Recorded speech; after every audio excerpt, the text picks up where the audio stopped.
ഒരു തൈ നടാം നമുക്കമ്മയ്ക്കു വേണ്ടി, ഒരു തൈ നടാം കൊച്ചു മക്കൾക്കു വേണ്ടി, ഒരു തൈ നടാം 100 കിളികൾക്കു വേണ്ടി, ഒരു തൈ നടാം നല്ല നാളേക്കു വേണ്ടി.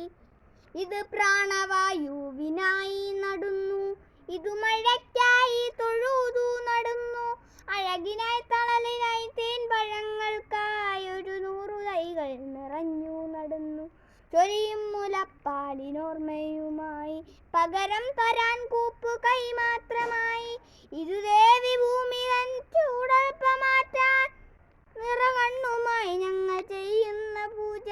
ഇതു ദേവി ഭൂമി തൻ ചൂടൽപ്പ മാറ്റാൻ നിറകണ്ണുമായി ഞങ്ങൾ ചെയ്യുന്ന പൂജ. ഒരു തൈ നടാം നമുക്കമ്മയ്ക്കു വേണ്ടി, ഒരു തൈ നടാം കൊച്ചു മക്കൾക്കു വേണ്ടി, ഒരു തൈ നടാം 100 കിളികൾക്കു വേണ്ടി, ഒരു തൈ നടാം നല്ല നാളേക്കു വേണ്ടി. Thank you.